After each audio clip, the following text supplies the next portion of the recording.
Okay, my name is Carolina Lopez and I'm in Stillwater, Oklahoma. Today is Thursday, February 11th of 2021, and I'm interviewing Denise Hill from Bay City, Michigan for the oral history project called COVID-19 Teacher Poets Writing to Bridge a Distance, which will be archived by the Oklahoma State University Oral History Research Program. So hello, Denise. Hello, thank you. So can you start by introducing yourself and telling us a little bit of how you became an educator? Yeah, sure, thanks. So my name's Denise Hill, and I started teaching almost 30 years ago, probably. I had always had a desire to be an English teacher, but as you can imagine, probably like a lot of wannabes, I received a lot of discouragement, from mentors and peers and teachers. The idea that you want to study English, the first sort of derogatory question you get back is, what are you going to do with that? Be a teacher?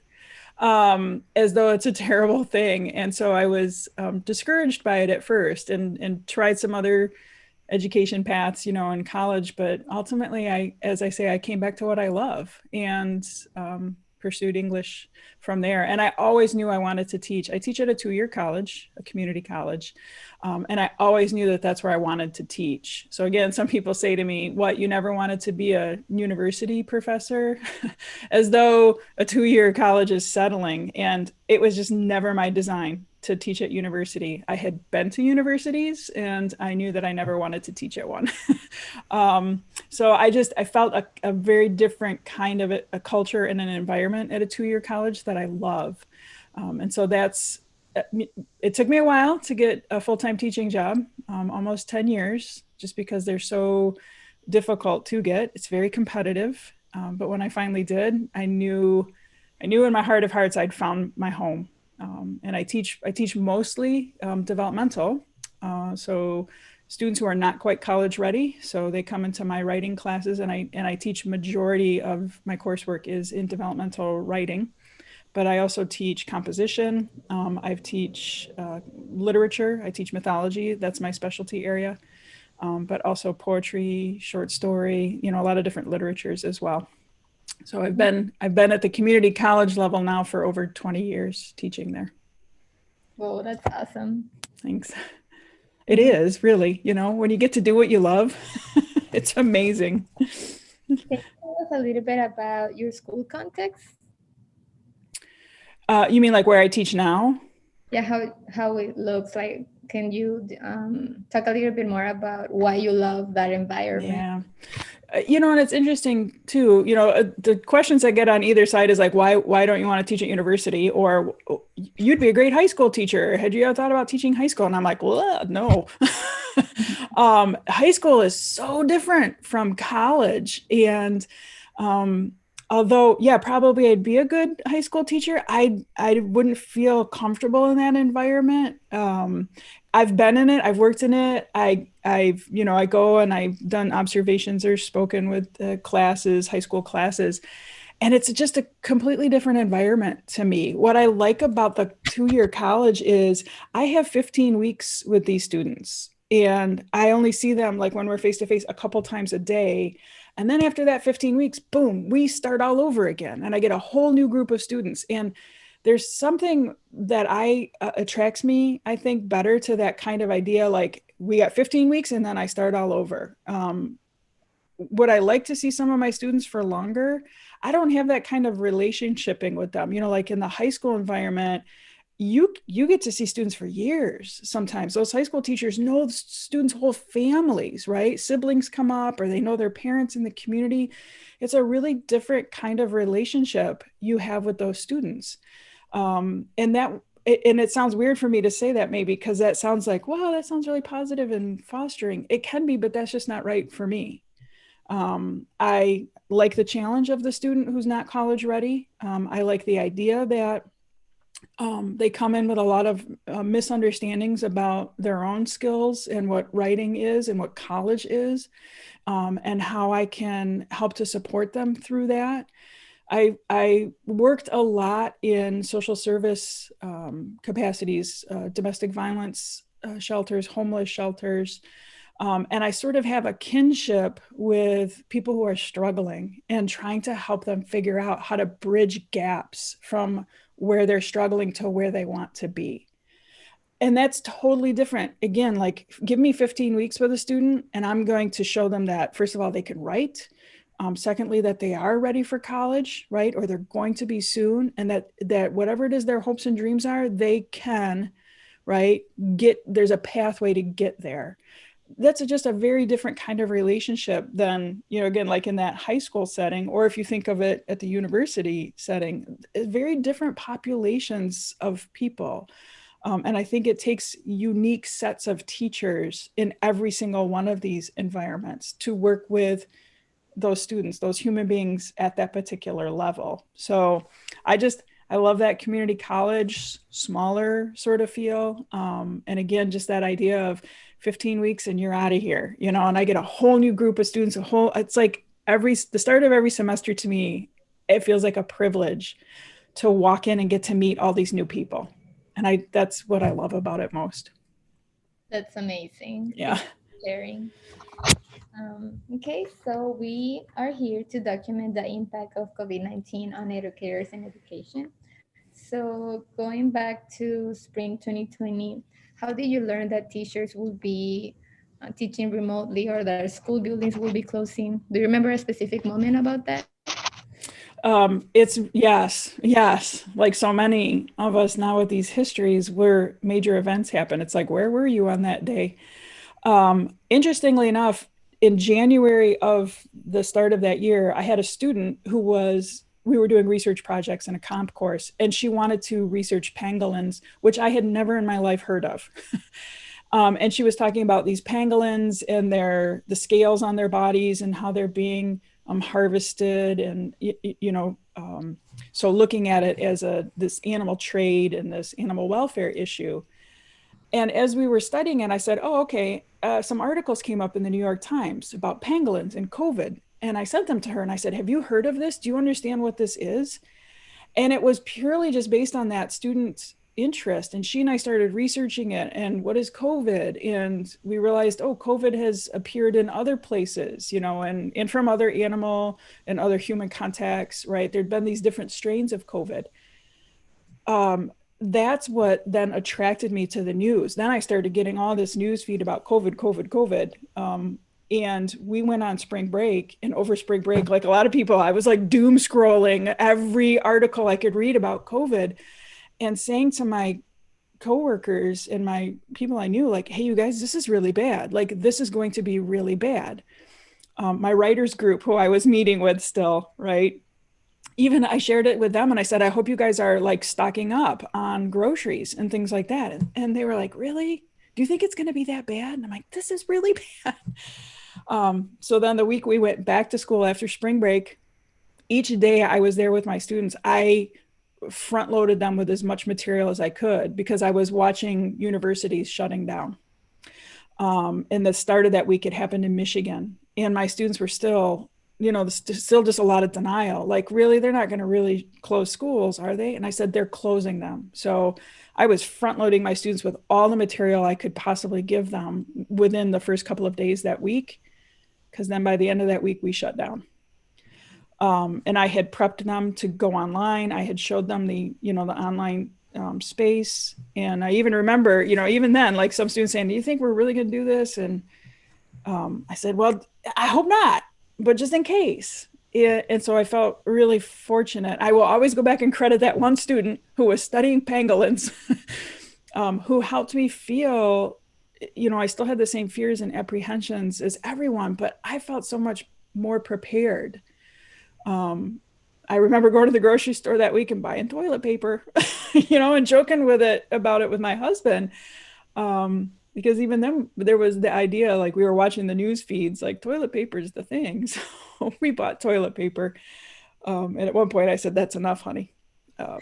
So we had a little bit of that head start on it, but yeah, I'll just say that it was as fearful for me as anybody, but at least I felt like standing in front of my students, I felt like, and I kept saying to them don't worry, you guys, we're going to be fine. Don't worry, we're going to be fine. Like, this is all really scary, but I've got this. I'm prepared to move online. Don't worry, we'll be fine. And, you know, in the back of my head, I'm screaming, you know, hair on fire, oh my God, pandemic. But to my students, I got to look like, don't worry, right? We're going to be fine and be totally in control at that moment. So those are the dual nature of teaching. A lot of teachers were freaking out, but we were holding it together for our students, for sure.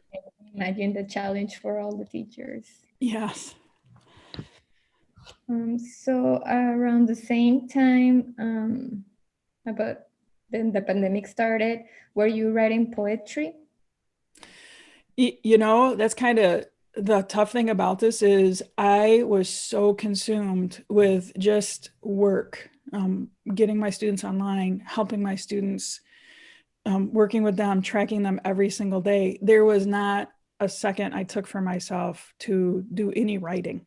And of course, you look back on it and go, oh man, I wish I would have been writing every day, like cataloging this, witnessing it. But at the same time, where was their time? You know, I was just so consumed with getting all their materials online, transitioning that course online, multiple courses for multiple students. And then again, remember, I'm teaching the lowest skilled set of students, the lowest prepared, the most vulnerable, all of a sudden just shoving them into this online system, which some of them said to me that last day. I remember this very clearly, you know, because I said, you know, guys, what are you most afraid of with this idea of moving online? Tell me what you're worried about. And one of them just simply said to me, I'm not going to do it. Like he knew this was not going to happen for him. And that just broke my heart. You know, so I tried. That's a student I can tell you right now. I would call him almost every day, like, let me walk you through the website. How can I help? How can I help? So like a lot of teachers, we were just pouring ourselves into our students. There was no time for anything for ourselves, really. And probably too, when I did start writing, it didn't take me more than a couple of weeks. And I went back and I looked at my start of my journal entry was, I'm tired of writing about COVID. And that had only been a couple of months, right? But already then I had been writing about it. And I'm like, I don't want to write about it anymore. Can I please just not write about it for a day? So I did start, it was May when I joined the ethical ELA, the 5-day challenge. May was the first time where I remember just saying to myself, because by then for us, for college, courses were done. We finish at the start of May. So I was on my summer break. And I remember saying, it's time for me to get myself writing with people. So that was the first time with them. And then I also had a writers group that met twice a week. And I did start with them somewhere in April, and then continued with them through the summer. So it took me about a month, I think, before I even started writing for myself. So would you like to share a poem about your time, like the beginning of the quarantine? Yes. And again, this is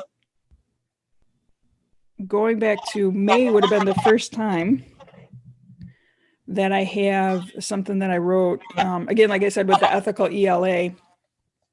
So I can share this one. And with each of these, we have prompts that we use to start these. And this one was inspired by Walt Whitman, which comes from Song of Myself, stanza 32, which he begins, I think I could turn and live with animals. They are so placid and self-contained. And the prompt was to write a turn from poem. Like if you could turn from being one thing to being another, what would it be? So this is my turn from poem. And so I wrote this in May. This had been the soonest. I think I could turn into the most kind, thoughtful, loving human being filled with grace and humility. But each day, some new stupidity has me kvetching at the television, railing against the radio, muttering into my thoughts about the idiots, the selfish, the negligent, the self-righteous, the willfully ignorant, and all their kindred relations. I studied meditation and learned of metta, how to make phrases to silence my worst critic and to accept others just as they are, even to embrace and show them loving thoughts, like the Dalai Lama, who was exiled from his own country.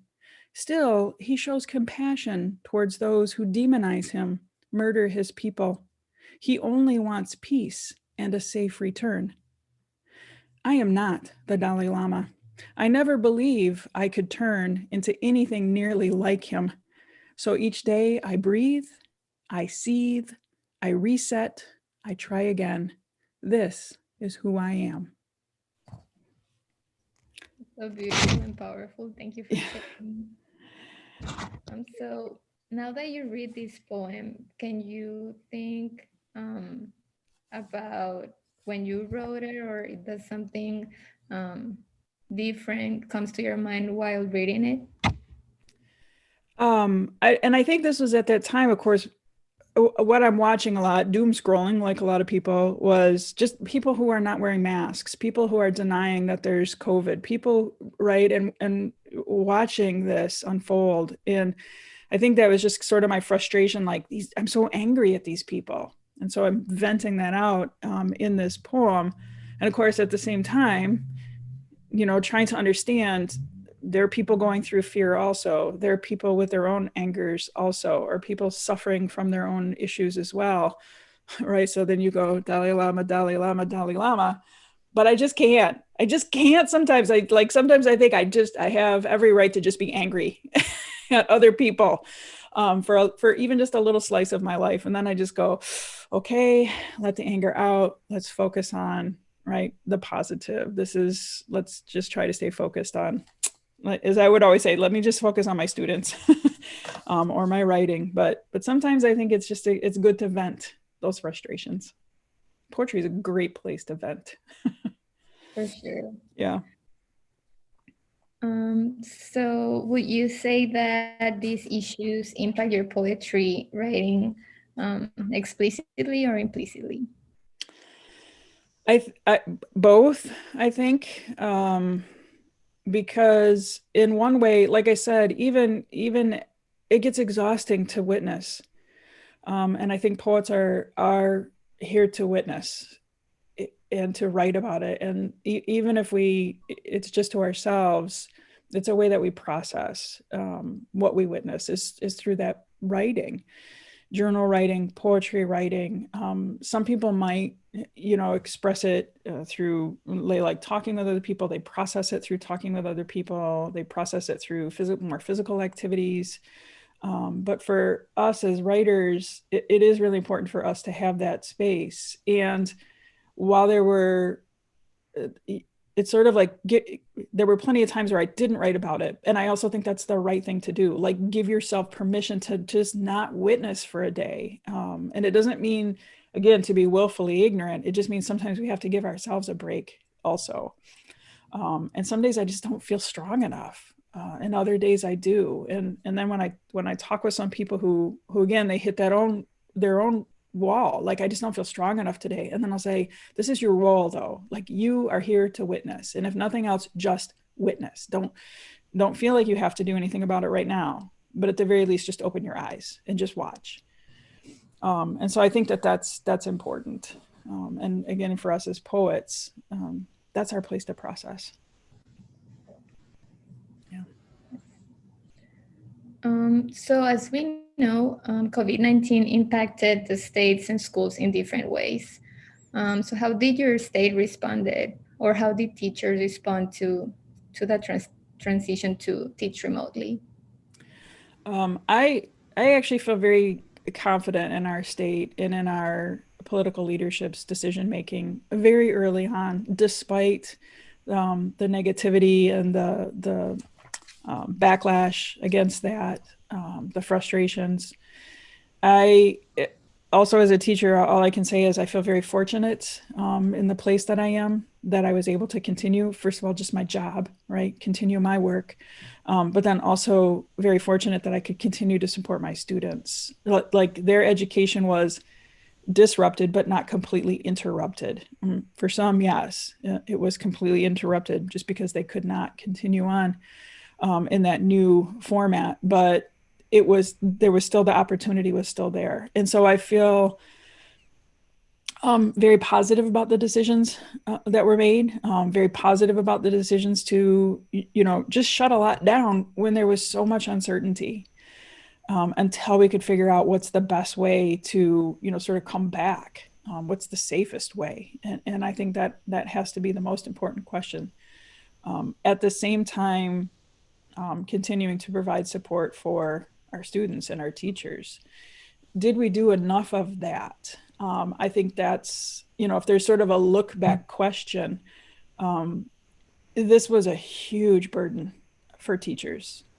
And if there's like a best thing to come out of it, I just hope, fingers crossed, that people understand now the work that teachers do.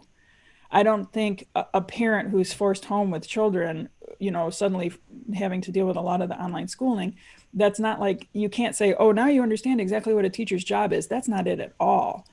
But at least I think could it give them some insight into like just the intricacies of education and what it really takes to educate a human being, to provide learning opportunities for a human being, and how important those roles of interaction are between a teacher and a student. So I don't think teachers had enough support when this first started. I don't think there was enough of that sort of like, do you really understand what these teachers are going through on a day-to-day basis? I don't think there was, and I don't know that I don't know that there is. I like seeing some schools who are at least making some like acknowledgments of that, whether it's through an additional pay that they're calling it, like they're providing. The university and our college also provided a one-time, like sort of, they're calling it a COVID or online teaching payment, which just recognizes the burden and the workload that these teachers faced. We saw it with grocery store employees pretty quickly, like, hey, frontline workers, you're going to get this extra pay. And teachers were like, hello, like, wow, how about what we're doing too? And it's not that it all comes down to money, because I can tell you right now, the dollar amount is not what concerned me. It was just, oh my God, somebody recognized what we did, right? And is saying, you do deserve something for what you've been through, I think was pretty amazing. So the response from the government with a lot of financial support was absolutely warranted. And so seeing those kinds of responses and the slow return, I think, is what we also need to see. That is, we didn't bust open all the schools. We're slowly reopen them, shut them back down, reopen them, shut them back down. And I know that's horrid for parents, everybody to go through, like a lot of the uncertainties. But at the same time, those are real. Every single one of those is a really difficult decision for leadership to make. And I completely sympathize or empathize with what they must be going through just to make those decisions. So I am hopeful that they'll continue to make, I think, thoughtful and well-researched decisions. And I still feel like our leadership, and especially at my school, made right choices. They shut us down. They didn't force us to come back. As a matter of fact, at our school, we had to prove a need to be face-to-face with our students. Like, you had to prove that there was a reason why you had to be in a classroom with your students. Otherwise, they said, you're all online. And that's just how it's going to go. So that was a very different tact than some other schools. And especially talking with my K-12 colleagues, they had even greater uncertainty. So I think again, I feel very privileged to sit in a college position, very different, working just with adults and helping them continue their education. So for me, yes, there's I think a lot of really good decision making that happened. That's great. Yeah.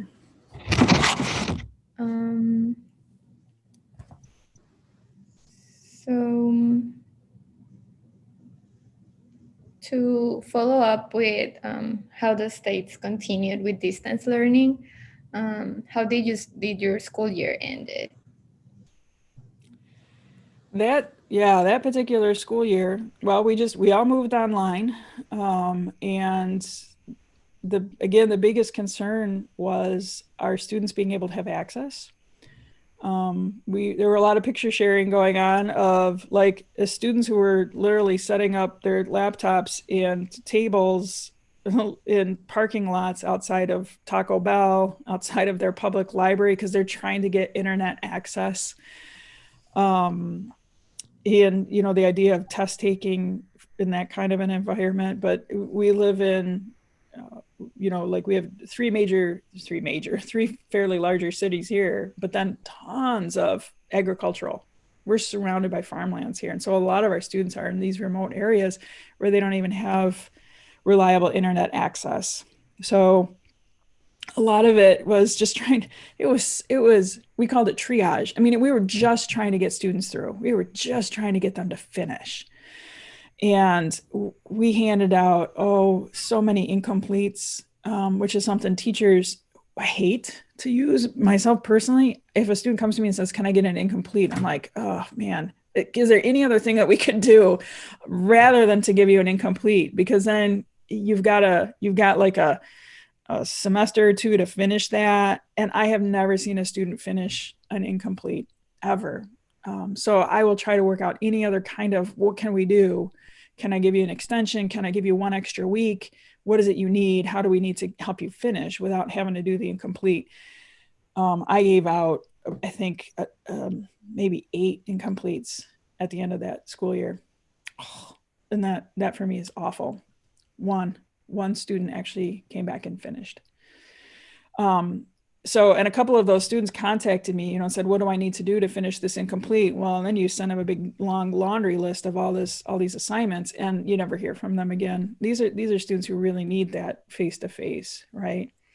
So I would say it was a real patch job completion to the school year.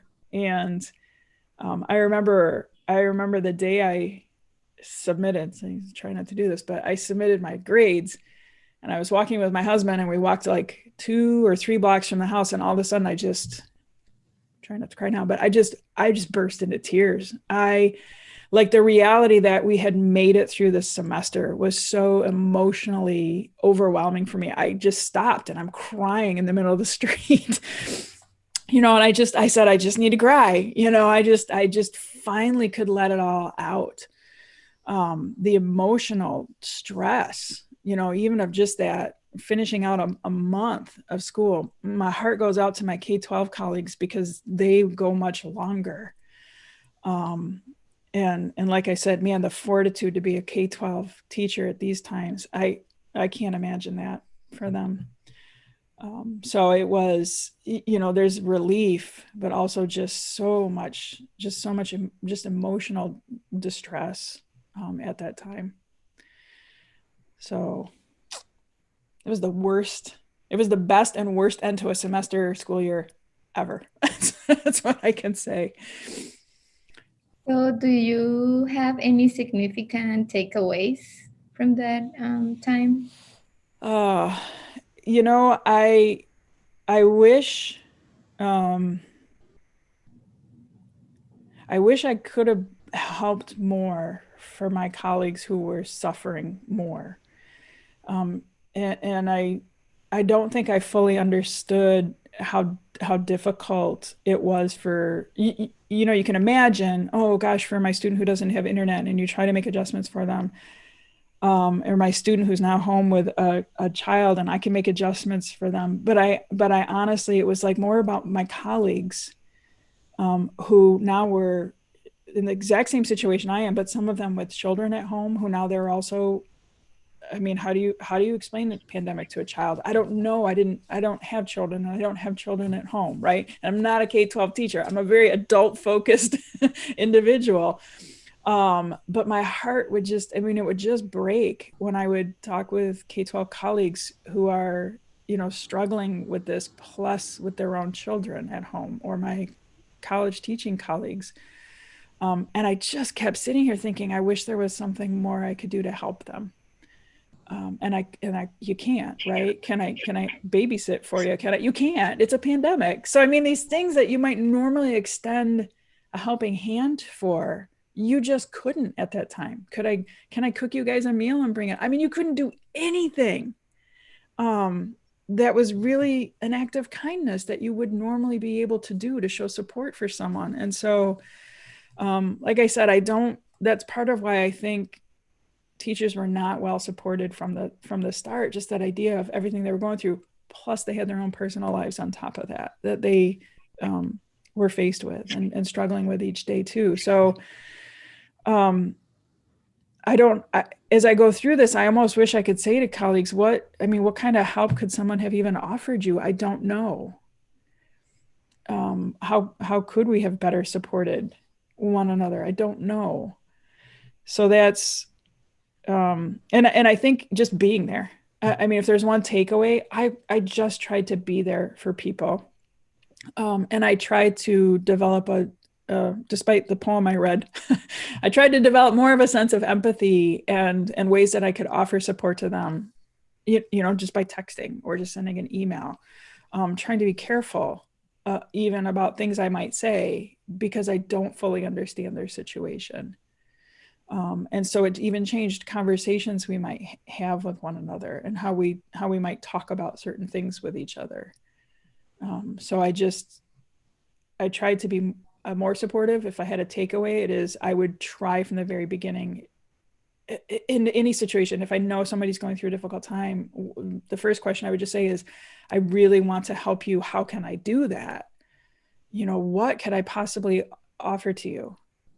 And again, they might just say, well, this is, and a lot of them did, I did ask that, and they just said, it just helps for me to vent this to you, and I'm like, okay, fine, I'll take it. So yeah, how do we offer better support for one another going through trying times? I think would be a takeaway. Both, I think we could do better, and then asking ourselves how we could do better. So is there any poem that you would like to share now? I've got one that has to do with that sense of, trying to understand what we lost at this time. I think we all we get it on the surface. Like, oh, I just can't go to school. I can't go into the building. I can't be with my students. But this is one that I wrote, and again, it was like after we were done, the pandemic, started. We were in shutdown, and this was actually in the summer, so this was July. So this is taking a little bit more time to think about it, and it's called Our Camelot, and it's a rondeau poem, so it's got some rhymes and some repetitions in it. So I'll start with that. So Our Camelot, and this I wrote in July of 2020. That empty school and parking lot, normal when the season is hot, has weeds now grown in every crack. No students will be coming back. No building opened as it ought. I sit instead in this one spot. Behind the screen, it's all I've got, replacing mortared brick, that empty school. My students' lives already fraught. Resiliencies are all pulled taut. My promise I will not take back, to forge ahead. No afterthought. Mythologize our Camelot, that empty school.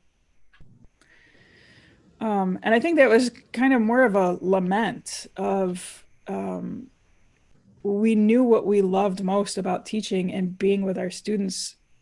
I think we always knew that, but man, it really hit home when you couldn't have it. And that idea of a Camelot, being that place, that mythical place, where leaders come together and share in the joy of their, profession, what they do. And we really lost that, but it's still, it's still there. It's just this empty building right now, sort of sitting there waiting for a return to Camelot, I guess. Yeah. So what do you think would be some silver linings or aha moments that you can think of now? I want to go for this global sense of we're going to be a kinder, gentler people to one another. And I think the vaccine is actually what's helping bring that about. When you can't see the end to something, it's really frustrating. We give these placement assessments to students when they come to college to assess their basic skills in reading, writing, and math. And what I hate about it is you sit at the computer and you take it and you're sort of like, when does this ever end? Like, because it responds to your answers and it keeps giving you questions based on how many times you miss the answer. So for some students, it goes longer, and for some students, it's shorter. And all of my students say they hate that because they don't know when it's going to end. Like, that is the worst test situation you could put a human being in. Give them a paper test and you can at least flip and see like, oh, okay, 50 questions, I'm good. They can see where it ends. But man, when you don't know when something awful is going to end, it's just, that's the worst part of it. So now that I think we see this end, it's almost like we can be nicer to each other now, right? We can be kinder to each other. But I think we should look back and say, how did I respond when I was put in that really awful, stressful situation? And if I am not pleased with how I look back and see myself, what could I do better next time? So if there's that takeaway, how could this be better? And I hope there's never another pandemic, but still we have crises that occur. How could I be that better person in a crisis situation?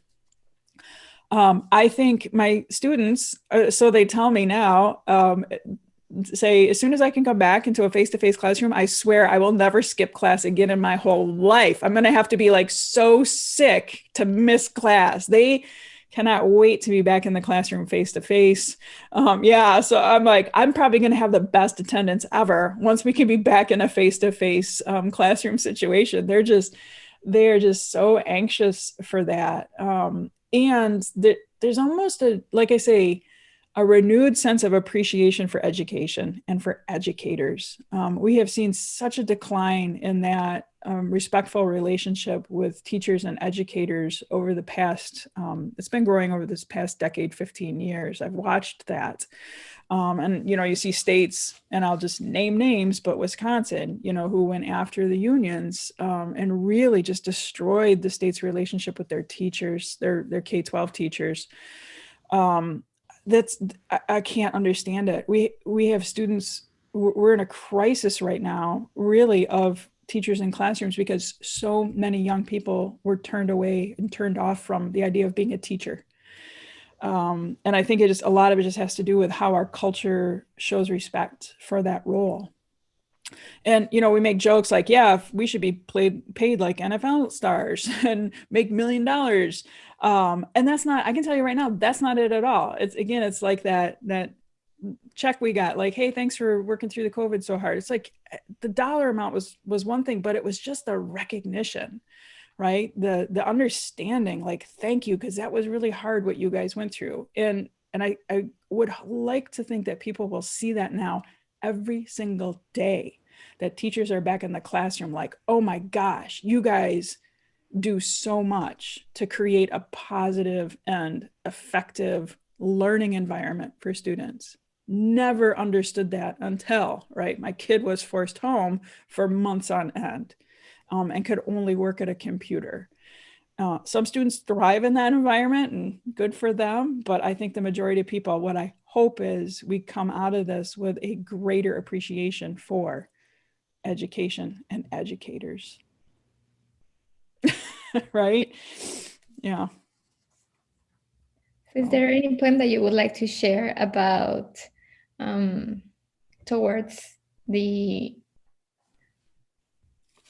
not the end of the pandemic, but like when months pass, like, is there any poem that expresses how you felt after a couple of months of all the challenges?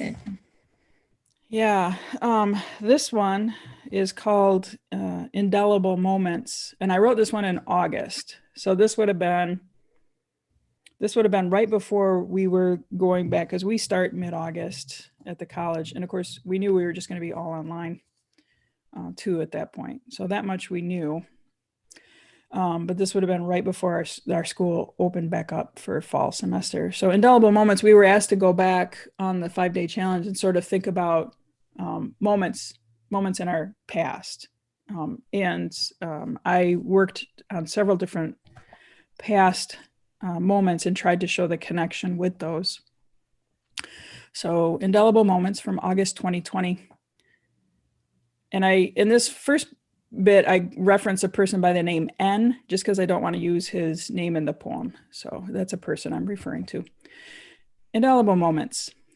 It was the first day of school after they found N on a wellness check at his home. He died sitting in his chair, cup of tea left steeping in the kitchen. I had to meet his students, tell them he would not be coming back. I asked them to take out a blank sheet of paper, write down their thoughts and feelings, share if they wanted. It was the first day of school after 9/11. I grappled to make sense, how to make any of it matter, whether anyone would even show up. The class was full and silent. We opened our blank books, filled them with thoughts and feelings we would all look back on each decade later. It was the first day of school after the pandemic. It hasn't yet arrived, but I can already understand everything we've lost, everything I loved most. Now, the mounting fear and resolve to make it work. Each day, I open my journal, make note of cases and deaths, locally and globally. So many thoughts and feelings still yet to come. And this one is, you're right back into the churn of it, right? You're right back into fall semester is going to start. We're moving forward. We're all going online. And yet at the same time, I know, and I still know right now, like there is still going to be so much to process about going through this. And looking back on, I just picked out a couple other moments where I thought, wow, that just shook my whole world when this happened. When a colleague of mine died, he was going to be retiring that year. He'd been a stalwart mentor to me, and the call came that morning. And it's like, again, it's that Persephone, the earth just opens up and you get sucked down into that darkness, that abyss. And it's just like, wow, you don't even know how to start processing through that. But we all did, with students. Again, 9/11 was another time any of us could say to you, this is exactly where I was. This is what happened. And the responsibility that we have to our students. Wow. In these moments, to hold it together for them, to be solid and strong for them, to cry with them. I cried with these students as I shared with them my colleague's death. And that's okay, right? These human responses, but at the same time to just say, I can't even begin to understand how I feel about this yet. And I'll figure that out when I go through it and get there. So. Thank you for sharing. Yeah, thank you. So what is teaching like for you right now? It's awful. This is, I really quite thrive in an online environment. So I'm one of those introverts who has not missed a single thing about being at home and in these lockdown times. Like, I don't mind not being out among people, which is a very strange thing for a teacher to say. I miss my students so much. I love my students so much. They are the people who I most would ever choose in my life to be around. If you gave me a choice, do you want to go to class today or a family reunion? I'd be like, I'm going to class. So I really do. I love them. I thrive in that environment with them. And now being online, I try to be really upbeat. I try to keep a very positive focus with my students. Not having contact with them is hard. I require one Zoom conference with them. And every time I Zoom, it's like just one so we can see each other. I'll pop on Zoom and I'm like, oh, human being, this is so cool. And, we just have a lot of chit chat. And I think the students appreciate that also, to be able to humanize this person. Because otherwise, I am, as you can see, like I'm moving around all the time in my classroom. I'm making jokes with my students. It's a fun, we're laughing, we're writing, we're sharing. And to have all that just stripped away, really, that just takes the heart right out of my teaching. At the same time, I have a responsibility and to these students to meet them where they are. Again, a lot of my developmental students, to help them get their college education. For a lot of them, this is their first step into college. Like they don't want to stop. I don't want their education interrupted. And so I'm doing the best I can to give them the best learning situation under these circumstances. It is stripped down. It's bare bones. It's clunky, right? Like I'm asynchronous with my students. So discussion boards and email is how we communicate. So imagine your lowest level writers are communicating to you through writing and that's it. It makes communication challenging and slow. So what might take 5 minutes in the classroom takes 3 days of back and forth discussion board posts to get it worked out. And students, even saying things like, I'm so sorry, I'm slow at this, I don't understand it. And I'm like, oh, that negative self-talk is what I work so hard against in the classroom with them too. Like, so I'll write back and I'll say, look, if we'd been face-to-face, 5 minutes, but this is online and it sucks. And so it's going to take 3 days and it's not your fault. Right. And I used to be a teacher who hated emojis and stuff like that. I'm using them all the time now. So that just to bring a little fun into it. Because right now emojis are all I have. So that and little videos that I make for them, I'm doing what I'm doing out of a sheer sense of responsibility for my students in education, higher education, and again, helping that lowest equipped, most vulnerable population still have something to hold on to and get a start point with college. And then I'm, on the flip side of that, I'm also teaching literature and honors students. So I've got the full range that I teach and work with. And those upper level students, they're doing great. I worry least about them. And it's actually, there's almost a joy in our online exchanges and discussion boards. So again, I know a lot of people say this, but discussion boards are, even in a face-to-face situation, teachers would use them because you'd hear from students you otherwise wouldn't hear from in your classroom. So the discussion boards for these upper level students are really robust. And I just, it's all I can do to not engage myself in them constantly because I love the conversation so much that's happening there. So that's okay, but I'll still say it is not my preferred method of teaching. Again, in the classroom, we'd be up, moving around, doing activities every day. And even though students say, oh, I like the discussion boards, I love this class, this is great, I'm still like, oh, but this is 1/10 of what I wish you could be getting from me right now. So it's not me. It's not a lot of teachers at their best, just because, it's human.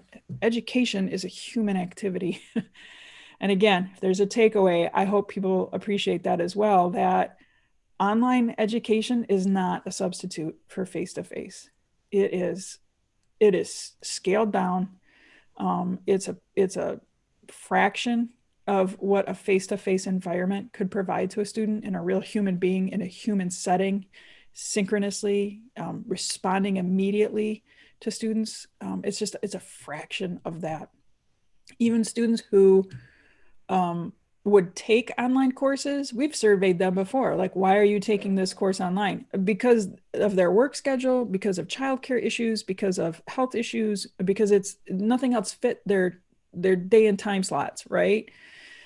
Students don't say, oh, I can't wait to be an all online student with Michigan State University. Like, that's going to be great. That's not what they want. They want the classroom environment if it can work out. So I, again, that takeaway too, I hope we all recognize that this is not the best way for an individual to get an education. It's a way, it's an avenue. It offers an option for students who otherwise can't be in a face-to-face environment. And that's what I hope we really, really take away from this. I've certainly learned it about myself. I have colleagues who say, I never need to go back to campus again. I'll just stay teaching online all the time. This is kind of cool. Like I never have to leave my house. And in the middle of winter for us, that's kind of a bonus. I am already talking to my, discipline coordinator, like, is there space for me for fall to be on campus? Like, can I safely teach on campus in the fall yet? And if not, how about winter? I'm ready to go back. As much as I'm the introvert and I've loved this, and I've had every excuse not to travel to visit my family, has been great. I love my family. It sounds like I don't, but I am such an introvert, but I am chomping at the bit to get back into that classroom. This is not, I'm sorry. And I'm sorry to my students too, because how I think a lot of them know me as their online teacher is not who I am as a person. It's a fraction of my real life self. So what strategic directions for education would you suggest to other teachers? So again, I think our best takeaway from this, the biggest mistake, and I fear for this, is people who might strategically say, see, online education can work. We should be doing a lot more of it. Like, I think that would be the biggest, wrongest takeaway from this ever. And it should instead be, we should, again, really just need to appreciate those teachers, those educators who are the boots on the ground, who are in those classrooms on every single day of their lives, and giving so much of themselves to that. Strategically, I think we're much better prepared to be online educators. I don't think there's any question about that. For ourselves in our school, the one class I'm teaching, this is our lowest level developmental writing class. We have never offered that online. And if you had asked me, a year before the pandemic, hey, do you want to teach that class online? I'd say, you know what, that's the worst idea ever. That's a terrible population to try to teach in an online asynchronous environment. But we got forced into it. My colleagues and I said, we sort of had been thinking maybe we could do this even as a hybrid model, and it did force us online. So now, as we come out of the other end of the tunnel on this one, we will continue to offer this particular course online as an option. So again, it's an option, it's a way. And we're already thinking and looking very carefully about how do you screen students better to make sure that they're fully equipped to be asynchronous online learners. I think some colleges have had screening like that in place before. Our school did not to the extent I wish they did. And I hope after this, we have a more robust way of assessing, is this the right learner for an asynchronous online environment? Because I have watched, first of all, students are self-selecting not even to go to college right now, if it's only going to be offered online. So I already know we're missing a chunk of our population starting college right now. And then for those who do come back, how are we best supporting them in that online educational environment? If that's an option for them, it's still not the best. It just isn't. But for some, that might be the only way. So how can we make that a better learning experience for them as well? So just more robust screening for students to go online. For teachers to teach online, this was interesting too. We really got a lot of scrutiny about whether or not teachers were prepared to teach online. And there seemed to be a lot of focus on the teachers at the start of this. Like, these teachers need training. These teachers have to take this workshop. These teachers have to, and a lot of us have been teaching online for decades. I've been teaching online for over 20 years. So I got put through a bunch of training that I personally feel like I didn't need. And yet, here were all these thousands of students who were just being registered into classes, and nobody saying to them, you need to be taught how to be online learners.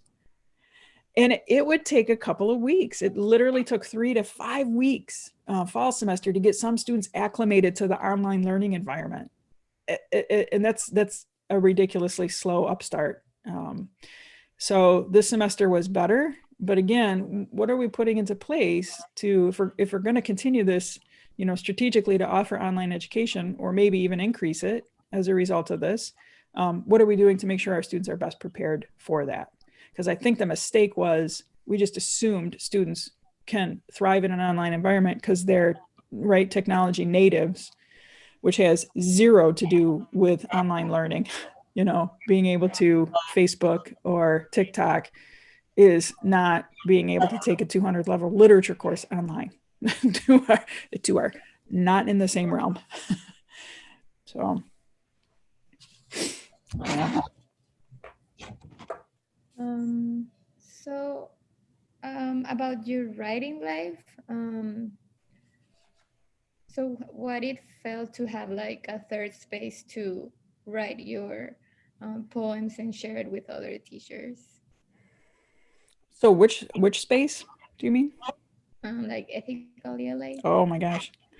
That group is so amazing. So I have a group that's a spinoff from the National Writing Project. Our local group, Saginaw Bay Writing Project, has a writers group that met twice a week, and so I started sitting in with them.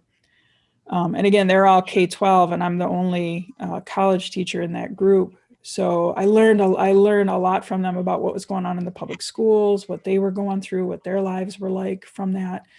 But that was so grounding for me. When we would all say it to each other too, like just how much we appreciated being able to, we were just Zooming twice a week. And all it was is somebody would bring a prompt and we would just sit and write for an hour. And then we could share a little bit or just talk about what we wrote, and we would just check in with each other, and that was it. So I had that space with them.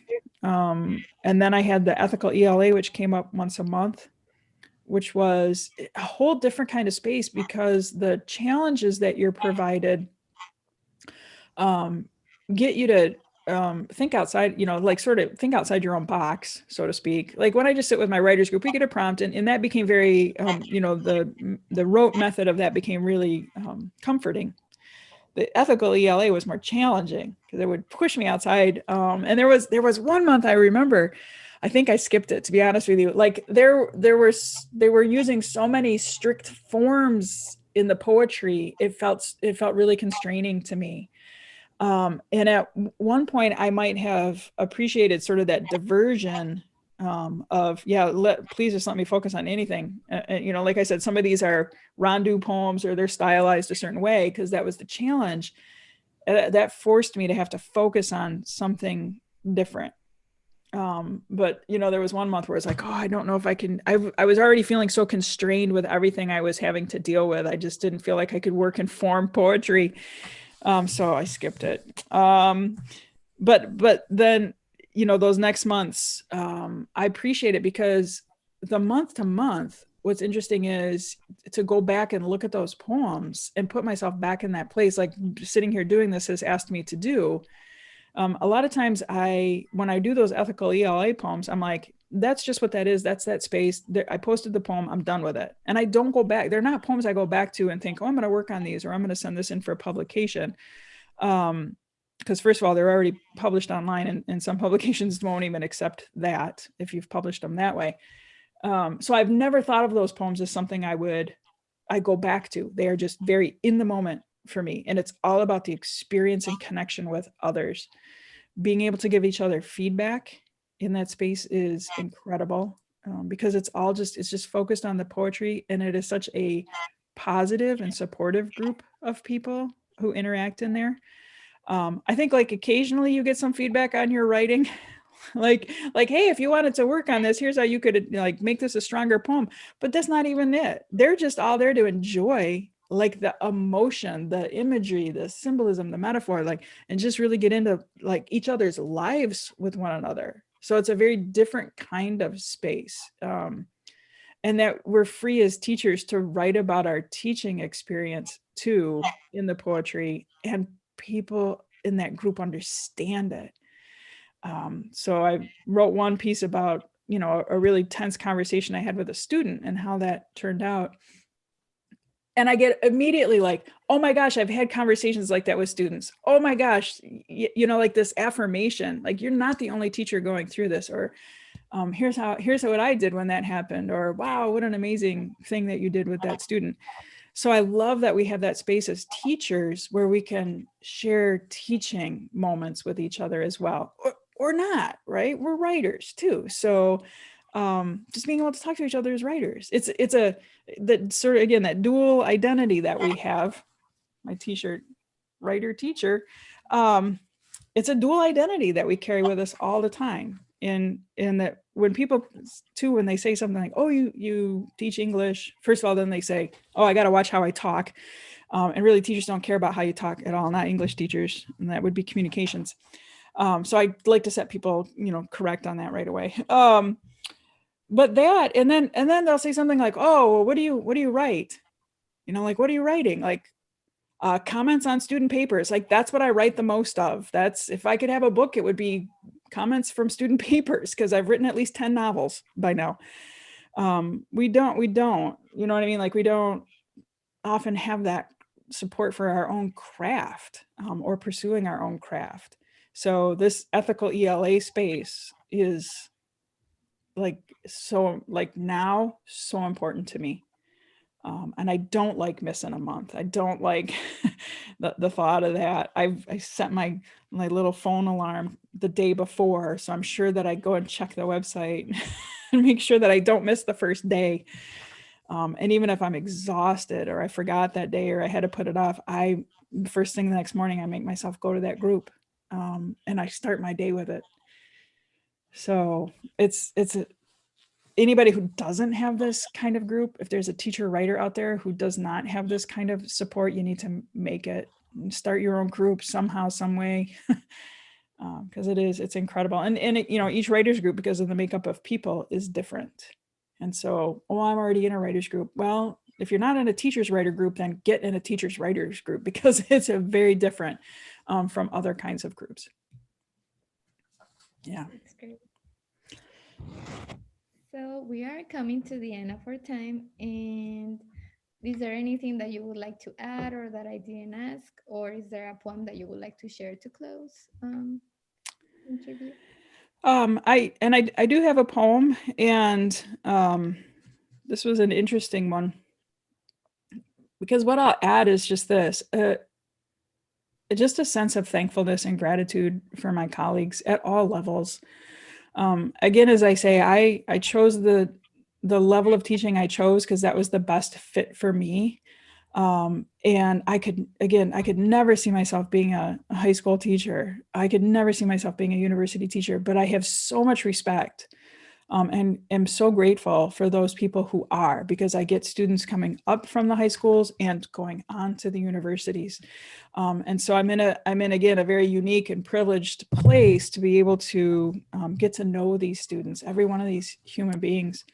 And the impact that K-12 teachers have had on them is incredible by the time they arrive to me. So I'm grateful for their foundations. And then again, because they have hopes and dreams that might include going to university, I am grateful for those educators who are there to receive them and to help continue to foster their education. So I want to offer a final poem, which has a terrible title. It's called Elms on Death Row. So it's about some elm trees in my neighborhood. And it sounds horrid, but this is actually a poem about gratitude. And so I would like to end on this. Elms on Death Row, and this is from January 2021. 3 trees stand solemnly in a row, just as planted nearly 100 years ago, each tendril root tapped deeply into place, somnolently holding to earth. Craggy, rough bark like aged hands, so many life stories harbored there, each now marked a bright red dot, some roughshod city worker, sprayed, just doing his job. Their days are numbered, soon hewn to stumps, then those ground flush. I place my hand on one, breathe in, breathe out, say, thank you. Then the next, thank you, then the next, thank you. Lest they go from this world unappreciated for all they have provided. Thank you. It's very touching. Thank you for sharing. It's gratitude, so thank you. Yeah. So yeah, just this idea that, and watching so many people leave us now, I'd like to think that everyone who leaves receives some gratitude in their life. A thank you, right? Before they go. For sure.